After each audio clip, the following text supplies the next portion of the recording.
Good morning. My name is Ernesto Burden. I'm the publisher of New Hampshire Business Review, and this morning it is my pleasure and honor to welcome you to what New Hampshire business can do to help solve the housing crisis. This is a webinar that's sponsored by New Hampshire Housing. We have some amazing panelists, and then we also have some special guests, which is a little bit of an innovation for our typical webinar series. We have special guests, business owners, and other leaders from around the community who are going to be weighing on this topic as well. And let's take a look at who our panelists are today. We'll be hearing first from Mike Skelton, the President and CEO of the BIA of New Hampshire. A new position for Mike. He just comes to the BIA from the Manchester Chamber of Commerce very recently, where he also dealt with housing as an issue. We have Kayla Tavares, Community and Economic Development Planning Coordinator for North Country Council, and Rob Dappas, Executive Director of New Hampshire Housing. We are going to get started with just some brief remarks from each of our panelists, and then we'll get right into a Q&A, and then we'll get right into our special guest discussion. But let's start with Mike. Mike, welcome. Thanks, Ernesto. Appreciate the introduction and invitation to be here today to talk about this important topic. As you mentioned, I am new to this role in my second week as President and CEO of the Business Industry Association of New Hampshire. But housing is not a new issue to the business community, and as Ernesto mentioned, my work previously at the Greater Manchester Chamber. So I'm really pleased and excited for the opportunity to talk about an issue like this that's so important to our members and the business community. So just to give a brief background on our organization and our perspective on this issue, for those that may not be familiar with the BIA, we're New Hampshire's statewide Chamber of Commerce and leading business advocate. We represent more than 400 members across a variety of different industries, including advanced manufacturing, high technology, professional services, financial services, healthcare, and much more. BIA member firms employ nearly 90,000 people throughout the state of New Hampshire. That's 1 in 7 New Hampshire jobs. And our member firms contribute $4.5 billion to our state's economy. And I think one issue that we consistently hear from our members, and perhaps I would say one of the top challenge within the last couple years that we hear from our member businesses across the state, across various industries, is workforce development, and where businesses are going to be able to find and fill their workforce needs. And the availability and affordability of housing is a key and central element to that challenge. And because of that, the BIA has reflected housing as part of our public policy agenda. Each year we publish a very robust document that covers all of our public policy priorities that our government affairs team uses to lobby at the State House across the street. And under economic development, workforce, and housing, we have really put a priority on this issue, given that it's consistently brought up as a challenge for our members. And just to give some depth to that, or anecdotal example to that, prior to me actually joining the BIA, I attended a BIA event last fall that was on this topic, and one of our BIA members who was in an HR function for a major employer in the Upper Valley part of our state gave just a compelling description of how housing has disrupted their ability to hire and fill jobs that they need to grow. And that story is one that we hear over and over again, that this is not a minor inconvenience of an issue for our business community. This is disrupting business growth and in some cases their ability to operate. And anecdotally, we continue to hear stories of our member businesses' HR departments are adding almost a realtor function to their work, where It used to be when you're trying to hire an employee, you offer their benefits and salary and what their working environment is going to be like. Nowadays, many discussions span into, do you have a place to live, and can we help you solve that issue, because we want to be able to hire you. So that's a new challenge and something that businesses have not had to take on in the past, but underscores the challenge and what this means for New Hampshire's business community.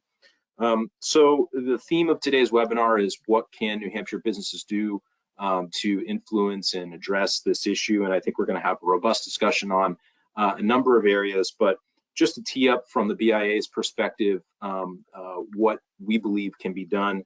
I think there are policy solutions at the state level, at the local level, and education and engagement at the local level. The number one element to that, in our view, and something that I think is happening more and more, is our businesses speaking out about how housing is impacting their workforce needs and their potential growth. And oftentimes resistance to housing development and housing growth is based in concerns about change and what it will do to our communities. But it's important we counterbalance that with what the impact of not having enough housing is to our economy and to our state's ability to continue to prosper. And I think our businesses are well positioned and authentic advocates and spokespeople for that very important issue. So that's a quick summary of how we approach this issue, and I look forward to today's discussion. Thank you very much, Mike. Next up, we are going to have Kayla. Please turn on your camera and give us your sort of opening position.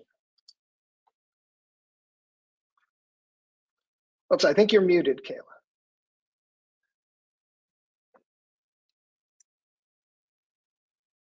We are not hearing you.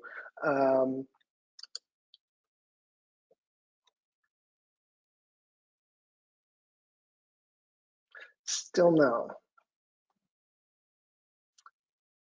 Folks, this happens all the time.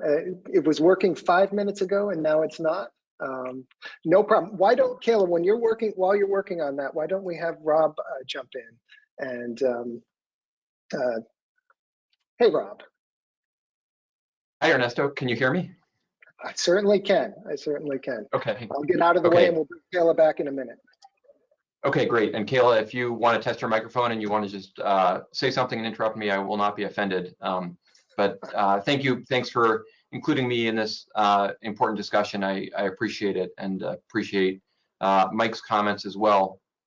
By way of introduction, as Ernesto said, I'm Rob Dappas. I'm the Executive Director of New Hampshire Housing, also new in that role as of the beginning of this year. A little background, we're a self-supporting public corporation, so we were created by state law about 40 years ago with a mission to promote, finance, and support affordable housing and related services for the people of New Hampshire. So we're not part of state government, we're not state employees, and we don't receive any operating money from the state, but we do a lot to make housing happen across New Hampshire, including financing 500 to 1,000 new units of rental housing every year for our workforce. We work with a network of lenders and local banks to help over 1,000 families buy their first home every year. And we administer voucher programs that help thousands of our most vulnerable citizens pay their rent. So as a result of those sort of that range of roles in our state's housing environment, we're part of a lot of conversations about the housing issues in the state. And one thing that we've seen in the last year or two is a dramatic increase in the number of businesses and business people who are saying that they recognize that housing is a problem and they want to know how they can get involved. So we welcome that interest, even though we see it as kind of a result of the severity of the housing crunch. As Mike said, this is not a minor inconvenience, and at this point it seems as though just about everybody has been touched, or someone who they know or love has been touched by the scarcity of housing, the increase in rents, and the challenge in terms of buying a home, whether that's a first-time home buyer or somebody looking to downsize. So again, we're routinely approached by business people who say, we're interested in this issue and we want to know how we can get involved. And I look forward to this conversation. I'll give a bit of a preview here by saying that there's a variety of ways for business people and businesses to get involved. and a lot depends on the type of business that you are, your role in your community, and the community and region that you're in. So some employers that we've spoken with have taken a really active role, and they're acting as developers or making land available to developers that they might own in order to see the creation of new housing. But when it comes to sort of moving the needle and solving the problem statewide over time, speaking out is really critical. And that's, some people hear that and they think that we must be talking about activism at the state level, and we certainly appreciate the advocacy that our friends at BIA and a number of other organizations have done on behalf of housing-related legislation. But speaking out on the local level is really important as well, whether that means business people joining local land use boards, or just speaking out in the news about the importance of new housing and recognizing it as a real important public good and a place that their workers need to live. So I think being aware of what's happening in your local area, and in just about every region and every community around the state, there are people working to solve the housing problem. And so getting involved with those existing local efforts and finding out how you can augment them is really important. So with that, I look forward to the rest of the conversation and learning more, and I hope that Kayla's microphone works now. Great, thank you, Rob. And let's see if Kayla is ready. I am still not hearing it. So what I would recommend, if it doesn't get working, there is a call-in number available, and I would have you stay on video, or I would suggest that you stay on video. Look up at your audio options and choose phone call instead of computer audio, and that will give you a number that you can dial in by, if that's okay. And while you're doing that, I did want to take care of a little bit of housekeeping.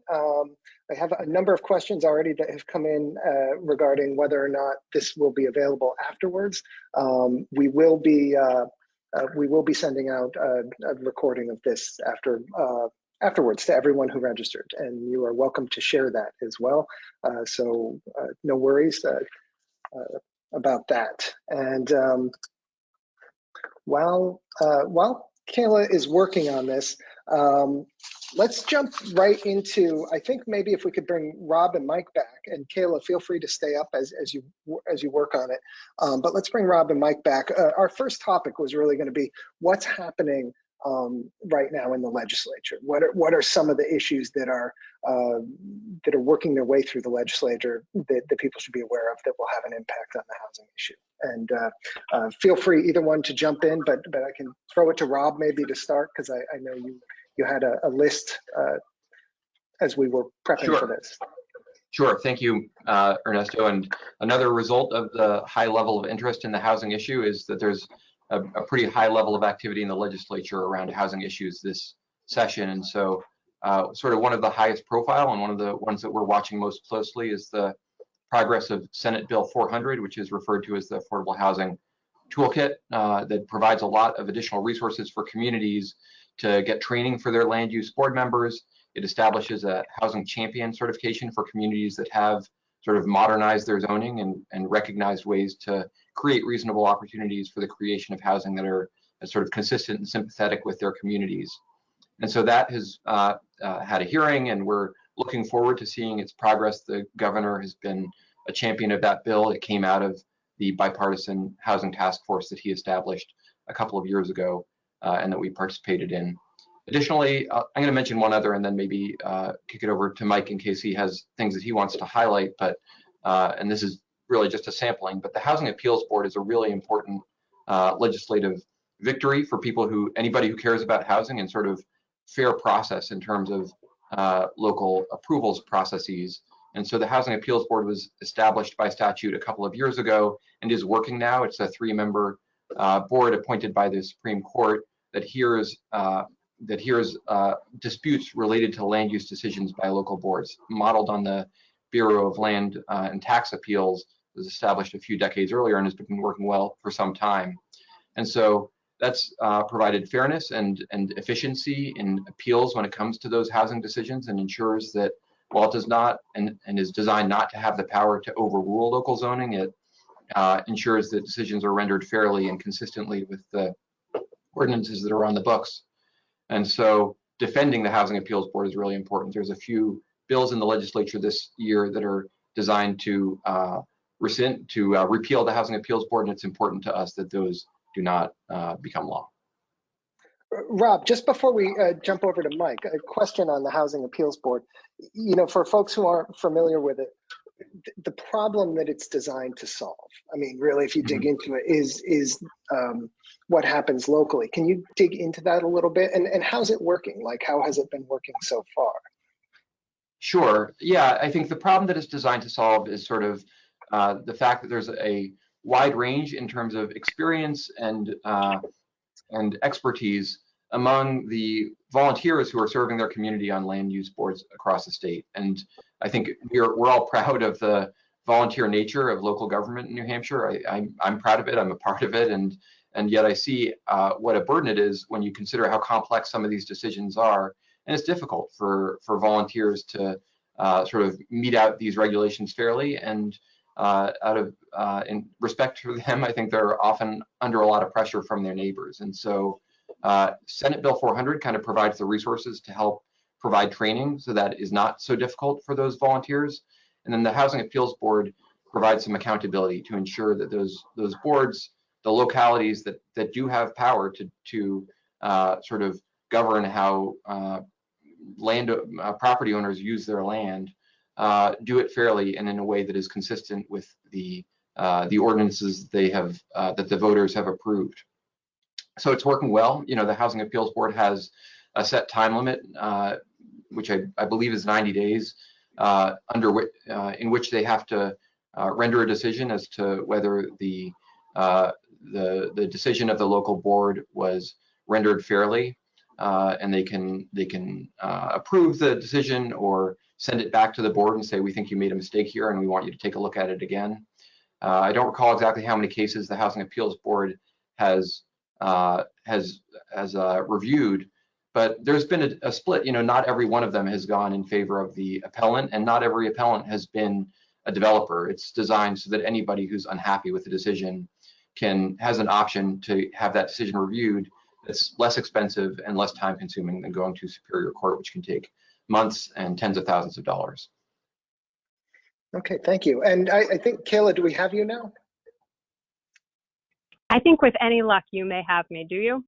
We do. Wonderful. Oh, well, what a wonderful kink in the system that was. So my apologies, everyone, for the fact that my microphone decided to cut out. If it's okay, it was interesting to listen to that talk on the Housing Appeals Board. If you guys don't mind, I will sort of give an intro to what I can add to the conversation just very quickly. So I am a staffer up at the Regional Planning Commission and Economic Development District in the northern third of the state. And we spend a lot of time sitting in the space where the challenges and problems are complicated. And recently that has largely been around housing. So we have in this coming year lined up some work to work with groups of employers, specifically around how they can be part of the solution, but really recognizing that they're part of the solution, right? That we need municipal players at that table too. We need funders, we need our philanthropic partners, and we need residents, right? The housing challenges we're seeing, they hit us at every level, from the household to the business to the community to the state. And because of it, we really need solutions where players at all of those levels are coming together to work on them. And so we're sort of really trying to occupy that space this year with groups of businesses in local areas that make sense to their scale, to really look at how you be part of these solutions and to make sure that everyone doesn't feel like they're on their own to do it, right? That it's not an ask that each individual employer solves this, but that we all come together with our piece and try and really look at them together. And so our job is really to sort of help people see where there is area for shared investment, where there's area for independent investment, and how to sort of get over those typical roadblocks we hit up against, right? Housing producers, housing policy people, we know these roadblocks, and they're maybe not familiar to a lot of businesses who are starting to feel a call to action here. And so we're trying to do a lot of work to make sure that those roadblocks don't become new hurdles to hit, but something that we can get over, and that we can build better working relationships to collaborate in this area where we know everybody sort of has to be part of the problem. And so we're sort of really trying to help work in some of the ways Rob was mentioning, to be one of those local players to help sort of see where you can invest your time and energy and your advocacy efforts. So thank you guys for having me. Let's keep going with the questions. Sorry that this put such a strange little spin on things. It was no problem at all, and thank you. We're glad you're here. Michael, you were about to comment also on some of the legislative initiatives that maybe the BIA is supporting. Yeah, absolutely. I think Rob's overview really mirrors a lot of our existing priorities in terms of what we're monitoring and looking at. Senate Bill 400 being one of them, as well as anything to do with the Housing Appeals Board and unwinding or moving backwards with that policy, which we believe has been very successful and is the exact type of public policy that we need to keep in place and allow to work and perhaps build on in the future. Just to add some additional, comment to that, the BIA was one of, I think, a coalition of partners that worked with New Hampshire Housing and many others to implement that. And to Rob's comment, I think it is working. There is evidence that it's working, and some of the attempts to speaking as an advocate, some of the attempts being suggested in the legislature as to why to move backwards really don't have any merit from our view. It's functioning as it should. It's provided a expedited relief option for those who wish to appeal a decision made at the local level, which they had prior to the existence of the Housing Appeals Board. They just only had the courts to go through. And that dynamic led to situations where often projects would die because of time rather than the merits of what needed to be decided through their legal right to appeal. The Housing Appeals Board, I really think it represents a tremendous step forward in good policy that's helping address this issue. It certainly isn't the silver bullet that will solve everything. And I think it's really important, and it will continue to be one of our highest priorities as an advocacy organization, to see that policy is protected and allowed to continue to work. And I think we're getting good results thus far. In terms of other priorities, I think the only other thing I wanted to mention is more breaking news is Governor Sununu was giving his State of the State address this morning and announced $100 million in a new Invest NH Housing Incentive Fund.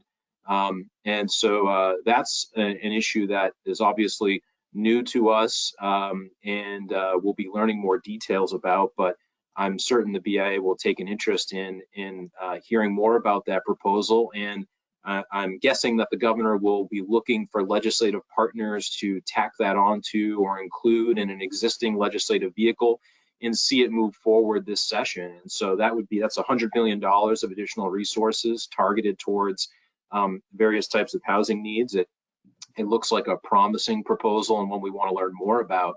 But I think it's evidence of that the legislature has really picked up on this issue is a top priority and concern, and that there is action on both sides of the aisle and will on both sides of the aisle to find solutions and address the concern and the impact housing has on our economy and the health of our communities. So it's promising to see that. I think that could emerge as a new legislative priority for many of us who are on this call this morning. I think maybe a question for everyone related to that. With a $100 million housing fund, where would be places that you three would want to see that money targeted? What do you think would have the biggest impact? Feel free, anyone, or Rob. So, sure, thank you. Thanks for highlighting that, Mike, because I heard that announcement too, and it's exciting. And the governor mentioned a few different priority areas, and one of them is incentivizing municipalities that can speed up their approval process. So that's important. Another one is providing gap financing for projects that are ready to go. And so, I think that's the need for additional supply is could not be more clear. I think that's sort of the foundational problem here in our housing challenges. And so the use of these funds, and I think it was 60 million that he mentioned in his address, that will be used to finance the creation of new affordable housing. I think there are needs for that new housing across the state, and I think whether it's in the Upper Valley or the Seacoast or in areas of the North Country where there's a real mismatch between the existing housing stock and the needs of the community, I think it'll be a really important initiative and will make some good progress possible. Okay, Mike. Yeah, just to add an additional comment on this, I think more details to learn on the actual proposal, and I think it could be targeted in a number of different areas. These look like a good start. But I just wanted to say that at least at first blush and looking at the announcement, I appreciate that the mechanism that's being used is that these appear grant opportunities to engage municipalities in bringing forward their own solutions. And to probably get to an element of our discussion later on, municipalities, our local cities and towns, need to be part in leading the solution here. So if this is a continued step forward of the state providing ways for cities and towns to step forward and create their own plan and take their own steps on how to address housing affordability and accessibility, then I think that's a good mechanism and a sustainable one, and a good role for the state to play in terms of crafting policy in this area. So I look forward to learning more about how this is going to work, but it's I think a promising concept. Excellent, thank you. Kayla? I think a beautiful thing about any big new increase in housing funding is that we have so much housing need in so many different ways that no matter where those funds get targeted, they're going to free up other funds in other places that already exist for housing. And so I think I kind of want to just make a generalized comment on seeing new funding coming together for housing, I think is so incredibly important. And I think one of the best things we can do with it is look at the places where our traditional housing funding arms don't always do a perfect job, and to see where this might be able to sort of hit things from a different angle, where we know there's different barriers at each side. And I think there's a really interesting consideration on how municipalities look at it. And I think Mike was making some really wonderful points there, because at the local level, the challenges can be very similar, but different, right?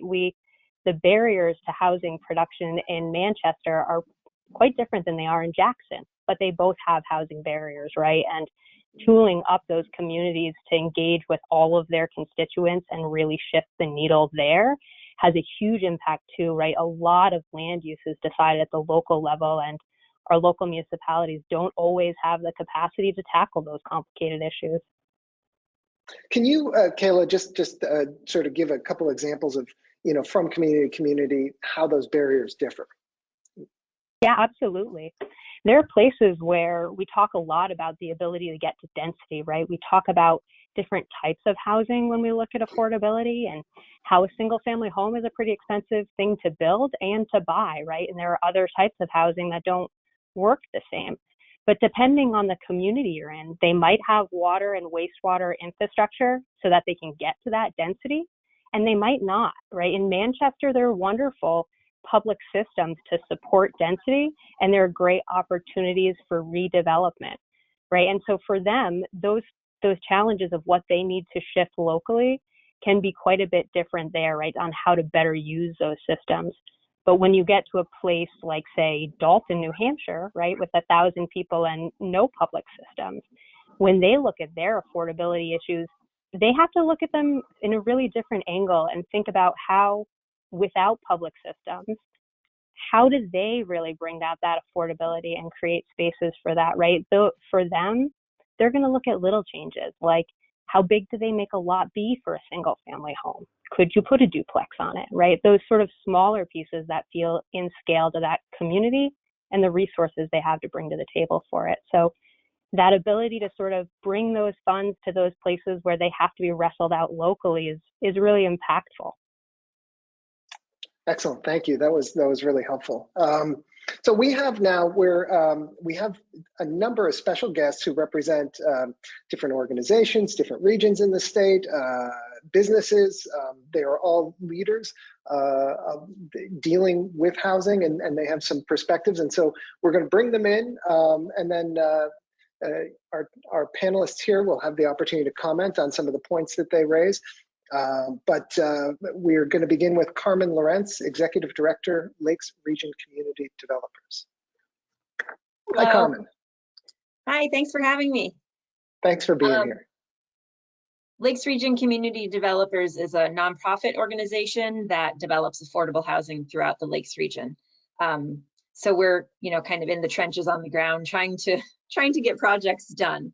And I loved the theme of this meeting, and I loved all the focus on working at the local level that all of the panelists have referenced, because I do think that that's what's needed now. And I think the business community in New Hampshire, both at the statewide level and regionally, have done an amazing job advocating at the state level for new resources. And so we're seeing that come through. And I think shifting the focus to the local level makes a lot of sense. And I just wanted to kind of be a cheerleader to say that you've done such a great job at the state level. Imagine what you can do if you start getting involved at the local level in an organized way.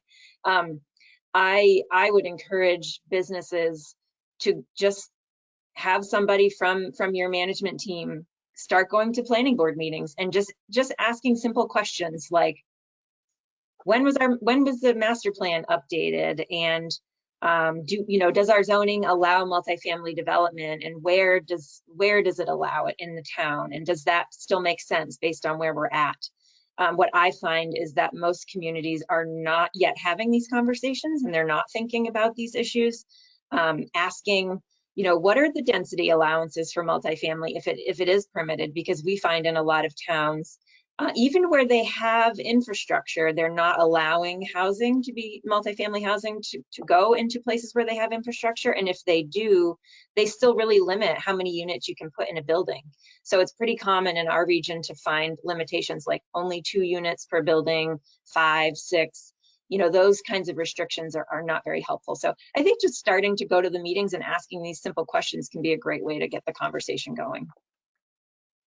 That's tremendous. Thank you, Carmen. Any thoughts on that from the panel in terms of whether you're seeing, that sounds like a really specific, actionable thing to do, have somebody from your management team go to planning board meetings as part of their job. I'll comment on that, Ernesto. I think it's a great suggestion. Planning board meetings, zoning board meetings, your local select board or town council. I think we all often underappreciate how much decisions made at those regulatory bodies or those governing bodies impact our day-to-day life, and we often hear the least about them. We don't follow the comings and goings of them as often as we should. And even as a first step, if a business in a particular community just went through the process of going to their local governing board or planning board, introducing themselves and ensuring that the members of those boards know that they exist, know that they're in town, and here's where we're trying to grow, here's what our needs are, building that mutual understanding between the business and the local officials that our growth is your success. If we're growing and adding more jobs, we're expanding our facility, that's going to benefit your local community. And I think that lays the foundation for future conversations about what are the other amenities in our city or town that need to exist in order for us to support this growth. So starting to build that relationship, and I think Carmen's point of that probably doesn't exist in the job description typically of the management team for many businesses. But increasingly, it's creeping in there. And I mentioned how informally, I think a lot of HR departments are kind of taking on this realtor, quasi-realtor role sometimes when they're trying to hire someone who's relocating. So all the more reason for businesses to think about that. And I know our organization will think about that and what role we can play in providing resources or a toolkit or ideas to encourage our members to take that step. That's great. Thank you, Mike. And once again, thank you to Carmen for jumping in there. Um, really great point. Next, I'd like to bring in Alan Reitz, who's the Director of Public and Government Affairs for the Hanover Co-op Food Stores and Auto Service Centers. And I'm not sure if we have Alan on video or just audio. Well, Alan, Ernesto, I believe I'm just on audio, but as an old radio guy, that's not a problem for me. Just a little background quickly on the Hanover Co-op. We have 4 stores. We do about $88 million worth of revenue every year, 2 auto service centers. And for me, you know, Mike, what you just mentioned about job descriptions, it is part of my job description to get in and do a deep dive on this. I've been involved in the housing issue and at a lot of tables since about 2016. But in our cooperative for the Hanover Co-op, this business actually had 130 acres of land in Norwich, Vermont in the 1970s with the intent to put up cooperative housing. Sewer and water, or lack thereof, is what undid that effort, and still there is no sewer and water in that area now. You know, I'm going to ask that Emily drop my email into the chat because I'm always looking to connect with people to find out how I can continue to further this conversation. You know, Rob, you made the point a short while ago about different ways to get involved. You know, not everybody has the time to do that. To those attending this discussion today, you know, like we've said, showing up at community forums, writing letters, or just learning more. You know, honestly, at local planning commissions or zoning boards, the hearings can get a little bit warm, I guess you could say, but civic engagement can feel like that. Democracy is kind of a fickle partner. I want to highlight an example of how businesses can lead with their deeds as well as their words.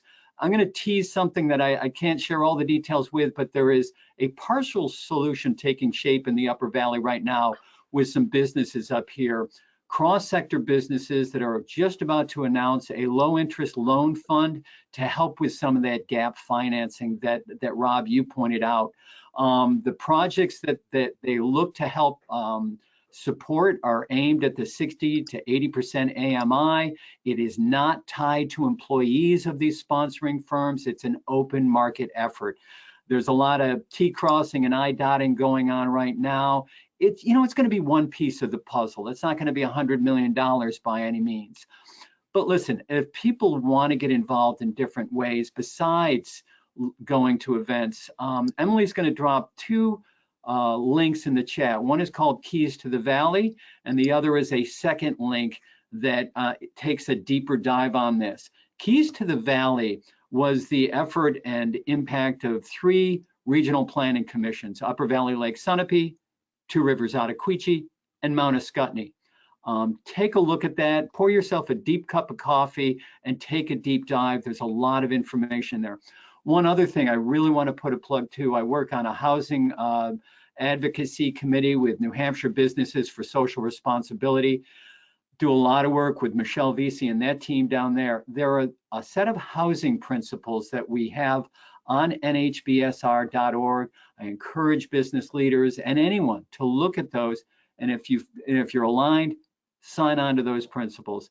Listen, I'm just going to close by saying, you know, your voice and your action is part of the solution.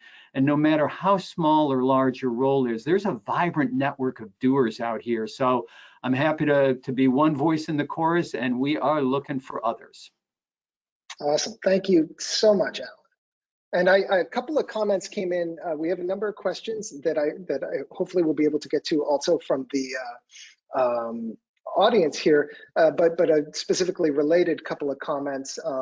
Chris Ware writes that I feel this is a boots on the ground effort and we all need to go to our local planning and zoning boards to help educate. And I think that very much mirrors what our 2 speakers just said. But Chris also asked, is there like a brochure or a 101 guide on how we can do this work?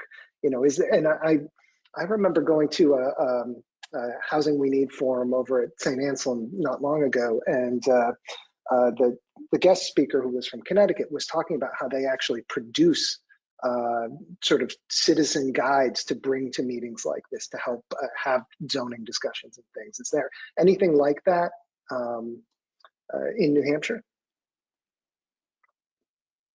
So there's a range of resources that might be helpful, Ernesto, for people who are interested in getting involved and going to some of these hearings and want to learn more.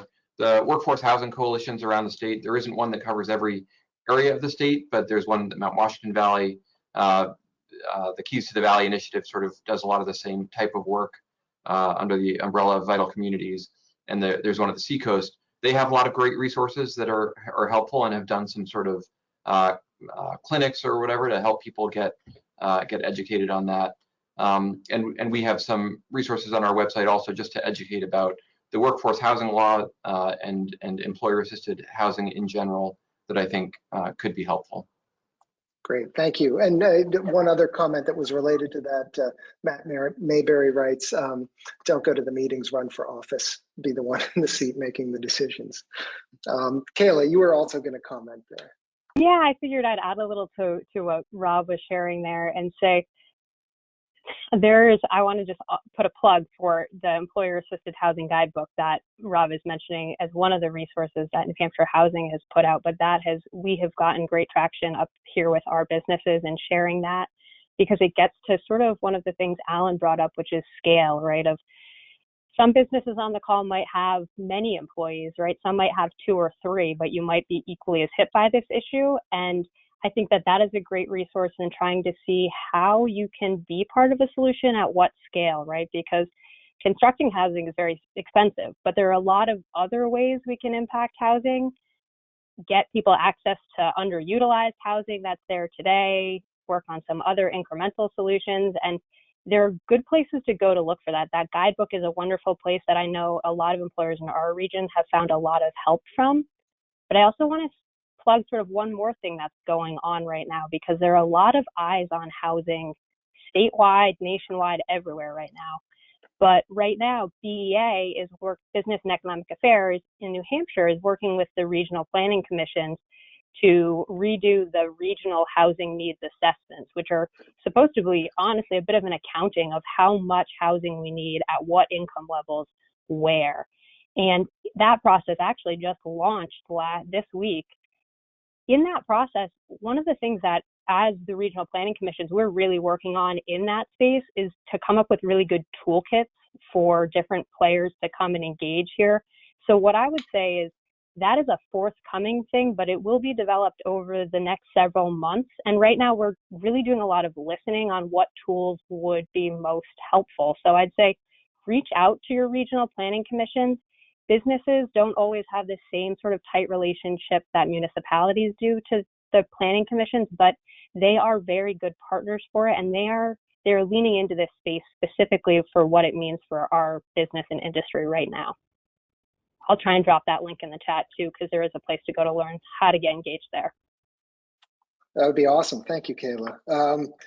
We want to bring up our next guest. Now we have Darren Winham from, he's the Economic Development Director out in Exeter.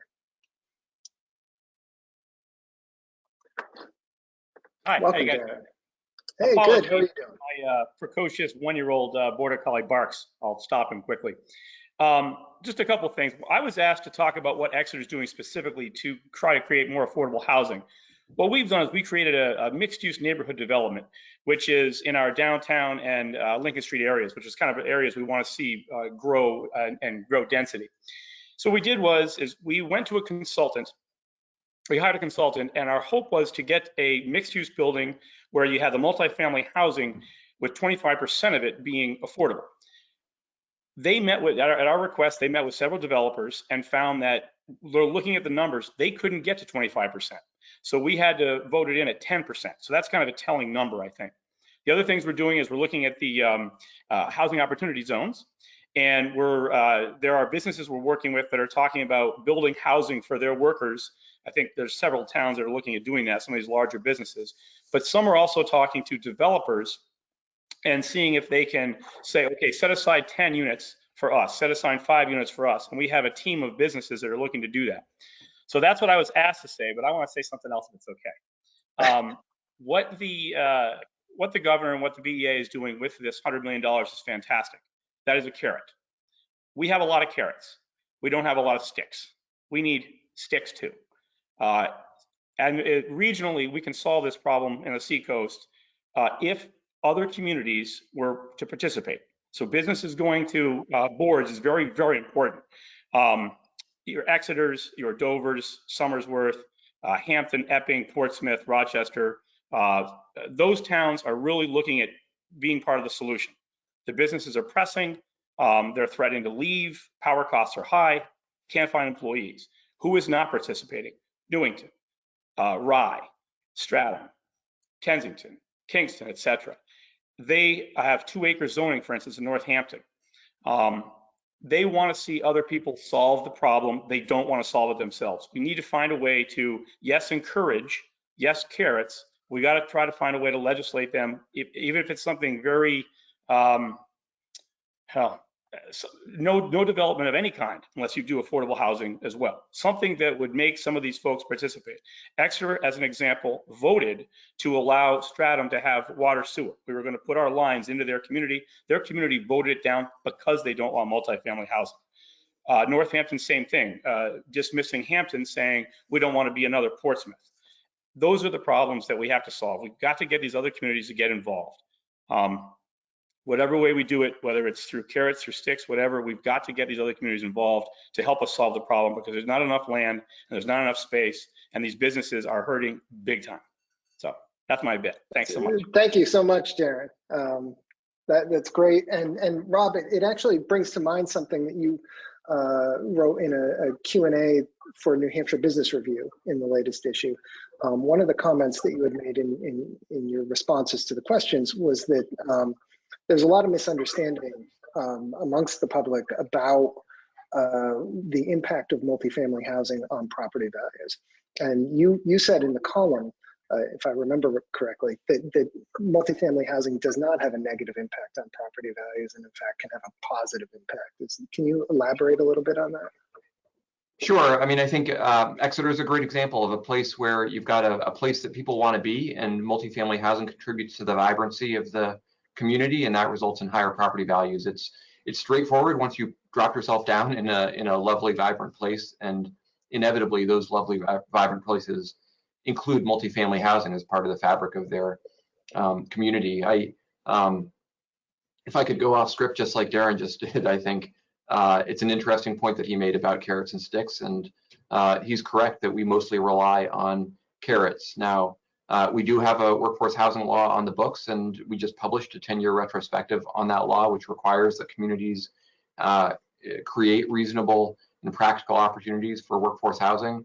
I think what that retrospective identified is that there is a lot of confusion about exactly what compliance looks like. And so I think as part of the process of developing these statewide and regional housing needs assessments, it'll be an interesting conversation for us as stakeholders around the state to decide whether there is a place for sticks in our sort of policy landscape to ensure that we are all pulling in the same direction to solve the problem. Wow, very interesting. We want to bring up Karen Lamontagne now. She's from Lamontagne Builders and the president of the New Hampshire Home Builders Association. Karen, welcome.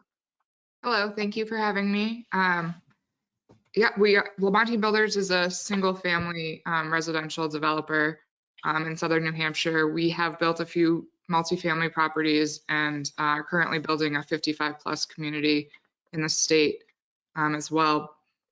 The message we've been getting from the state for the past few years is that affordable housing is a top priority. It's most important, which has been great, but unfortunately, the actual practice of that has been quite the opposite.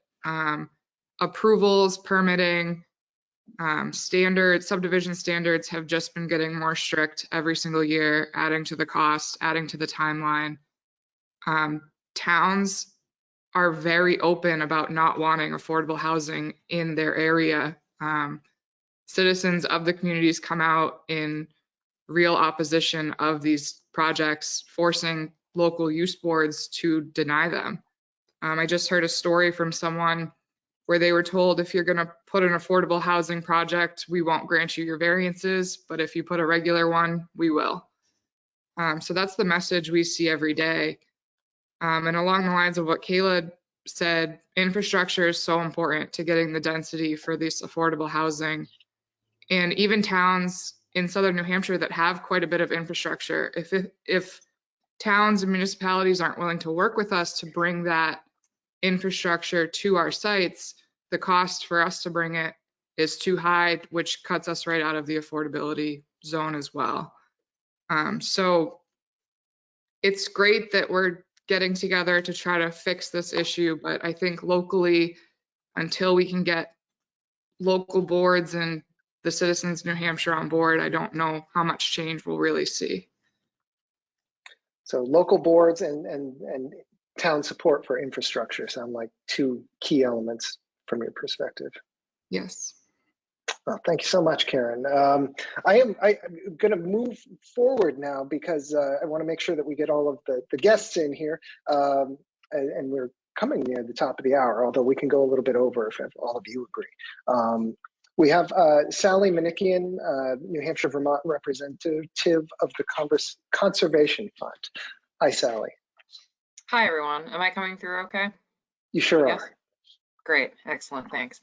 Hi, everyone. The Conservation Fund, we're a national land and water conservation organization that also works in the field of economic development. And among our work here in New Hampshire, we're working with the outdoor rec sector in the North Country for a number of years now, ever since 2017, specifically targeting housing in the outdoor sector in particular. As a side comment, many of the employers in the outdoor rec sector in the North Country aren't only businesses. There's also NGOs, state agencies, and federal agencies, as well as the majority of businesses are actually locally owned. Our work in housing in this sector, which is, I think, part of the reason why I was asked to participate today, is based on my own lived experience in this sector, but also out of belief that if the outdoor rec sector is one of the futures of the North Country, as well as around the state, we need to work better to retain employees, give them a safe, clean place to live without a forced commute of 45 minutes one way. And there's a lot of research that shows that the lower the wage, the further the commute, especially in a rapidly gentrified area such as a tourism destination such as the Androscoggin Valley or Jackson in Conway. Many employees in this sector, I experienced this myself, and this is still true, earn as little as $18,000 a year. And these are folks that are trying to make a living and make multiple years of in this sector. So because of this depressed wages in the outdoor sector in the North Country, these same employers that we're working with have long provided housing for their employees and have worked to find housing for their employees. This distinguishes this sector in particular in having decades of understanding of the housing challenges their employees face. The employers themselves are actually populated with people, much like myself, that have lived through this, the challenges of housing and are interested in helping design sustainable solutions and grow their employee base. So we've gotten really far in it from an organizing stance among these employers in a very short period of time, because we're working with skilled employers who understand these issues, have lived through it themselves, and are absolutely interested in and committed to getting involved. And I'm just here to share what I've learned, which I think does tie into the, what does it mean as all of us here as experts, as advocates, and larger backbone organizations. The most effective partnerships that lead to solutions are, as Kayla said, among businesses in the wider community and at the very local level. I think we need to be very honest about what we can expect businesses themselves to do, especially single proprietorships, which are the majority of these small businesses in the North Country. I think the query here, which I'm sort of picking up on as I've been listening, is around statewide advocacy. And I think it's on us. What can we do to design these new funding programs, such as the one that was announced today, to meet the needs of these solutions we're seeing evolve? And how many of our programs, I think Kayla said it, just don't really line up all the time. And can we free up and make it, make these solutions that are just rapidly developing from skilled stakeholders at the local level, make them really work and really catalyze some innovation. And I think it's a really exciting time, and it was great to be here today. I really appreciate all the insight from everyone. And yeah, that's just my little comment. So thanks, everyone. Sally, thank you so much. Great perspective on what's happening, especially on some of those lower wage workers in outdoor industries.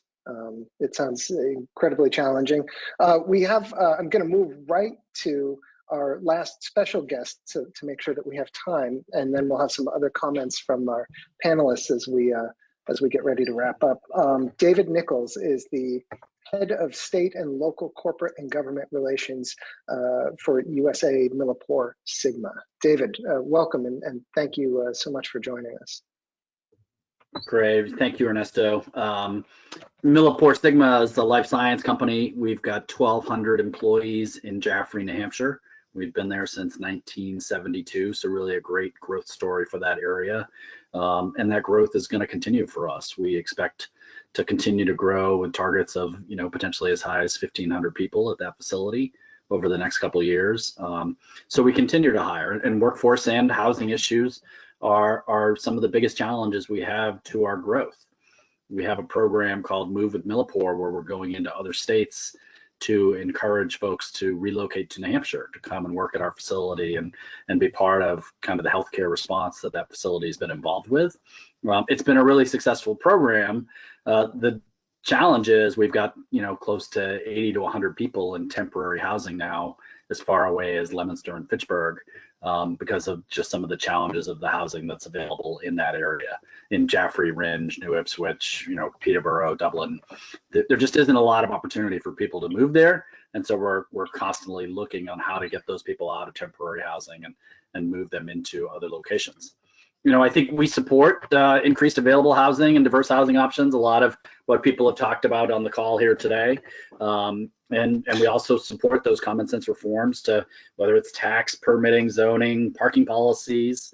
But we also need to ensure that these programs don't overlook the need in some of these smaller towns, right? We can't put everybody in Nashua and Manchester. We have to put them in some of the places where the workforce is needed. We know that generally people won't drive more than 20 or 30 minutes to get to the jobs that are at our facility. It's just kind of a nature of the work. But that being said, we're happy to sit down and talk about this further. The comments about going to the local planning and zoning boards, I think we're very engaged in Jaffrey. It's our hometown.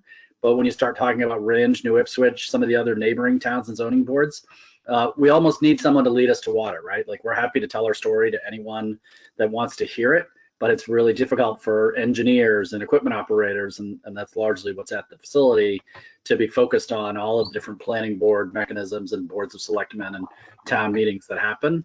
So we want to be a resource for this debate, but it's hard for us to do it kind of on our own in that area.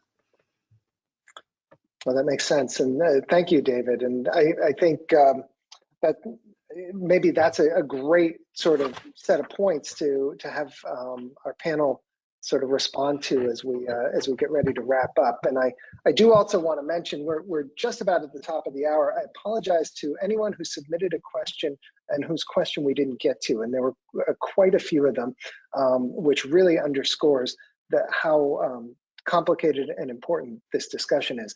So I'll say, I know that Business Review continues to cover this avidly, and I think that we'll have plenty of opportunities to continue this conversation in this format as well. So, but perhaps, our panel could comment on really the last couple of commenters or the last couple of special guests and the points that they made, and maybe make your closing arguments.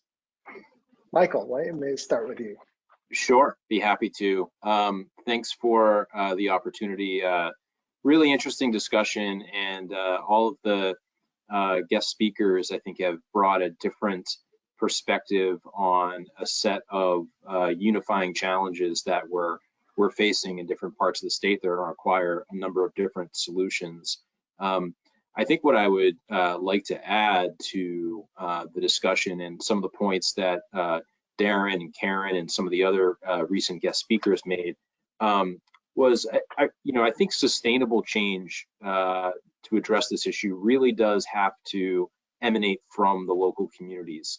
And we do have to strike that balance between finding carrots and incentives and also the right policies that put responsibility and requirement on communities to address the needs that they need to address.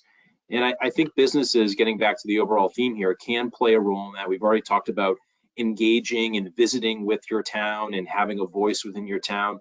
But the course of the last few speakers made me think about, businesses can take that one step further and even think about representation, ensuring representation within those bodies and boards. And it's one thing to identify one person in your workforce, your leadership team, who can attend those meetings. but encouraging your employees to actually volunteer and serve on those planning boards and zoning boards and local community boards. I know from experience in working with many communities, they're often looking for help. They often need folks to serve in those capacities. They can be thankless and time-consuming roles, and I think those in the business community who particularly are working for companies where they're dealing with workers and a workforce that needs housing options can bring an incredibly valuable perspective to the actual deliberations of those bodies. So that's a good, I think, next evolution of the conversation. And again, one for our organization, I'm sure others, think about how we can encourage and provide our members support to do just that. So thank you again for the opportunity today. All right, thank you, Michael. And Kayla.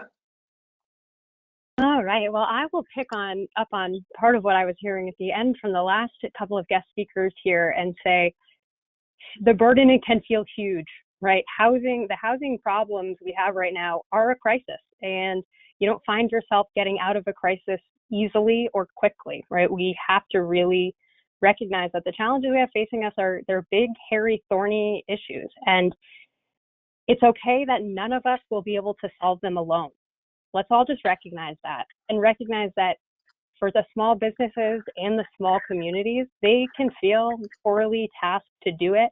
And so what I'd say is here is a call to action, I think, for all of us, because we talk about the business, we talk about the municipality, but really municipalities come down to property owners and businesses come down to the people who drive them. And it's really, really ultimately, I think, really important for us all to just hold up a mirror, think about the ways we can lean into being part of that solution, and recognize that you don't have to do it alone. There are organizations like ours that can advocate for you, right? We can collect, regional planning commissions work very hard to sort of collect the voice of many and then bring that out to the other constituents who might not always be around the table together. But I'd say reach your hand out in your community to a regional planning commission staffer, because every community has one and everyone is working on housing right now, or to your local community's leadership, and just see where people are working and what tables are getting set for housing work in your community, and see where you can come to it, because they're coming up everywhere. And oftentimes at my level, we advocate for you all, and we can, if we hear your voices and we hear from enough that we feel comfortable speaking that truth out to other stakeholders, will help you set the table and will help you push that voice out there. I think communicate and over communicate about the challenges we're all facing. We'll all find ourselves facing that call to action and trying to step to it. Awesome. Thank you, Kayla. Rob. Sure, thank you, and I'll be brief. I know we're over an hour, and this has all been said really well. I think some of the comments of my fellow panelists have really appropriately highlighted who this housing crisis is impacting. And so we have a real broad-ranging societal problem that's affecting everybody, and it's affecting businesses. And I think it stinks when you can't expand your business or when you can't fill a vacancy, but it really, really stinks if you're a working class person whose child can't move out of their house, or whose grandparents can't downsize or find a place that they can afford where they don't have to shovel the snow, who has family that wants to move to the state and has a job but can't take it. So I think we should be honest about that, about who it really affects most. And Kayla is absolutely right. We can't solve this by ourselves. I think talking to our staff about how important we see this as an issue can do a couple of things. It can empower them to get involved at the local level, and for those who do get involved or are involved, it can provide them with some cover effectively to identify the fact that this is that providing new housing, just like it was when the GIs came back after World War II and the Korean War, it's a public good that we need more of. And so those folks who are on land use boards and are hearing people yell at them because they see new housing as something that's going to blow their tax bill out of the water or do some kind of environmental damage, that they're only one side of the story. And so I heard loud and clear, I think, from a couple of people that more can be done to make resources available for people who might be intimidated by these processes to get involved. I think some of my colleagues here at New Hampshire Housing are working on that, but we do have a lot of resources out there now for the municipalities through the municipal technical assistance grants, the workforce housing coalitions, and the RPCs, as Kayla said, also have a lot of great tools. So I hope that people will not be intimidated, even though there's a learning curve, that they'll get involved and they'll take a look at some of those resources. So thanks again for doing this. This is a really great discussion and an important topic. Well, thank you, Rob and Kayla and Michael and all of our special guests and everybody who joined us today in the audience. Again, we will be sending out the recording of this afterwards. And if anybody has any feedback, feel free to send it along to me at eburden@McLean Communications, and I can pass it on to our speakers, or if you have ideas for future topics, also feel free to let me know. We really appreciate your attendance and your interest in this really vital topic to New Hampshire. Thank you to New Hampshire Housing for sponsoring. And wow, a lot of information to digest today. So wonderful job by everybody who presented. Thank you all. And have a great day. Enjoy that warm weather.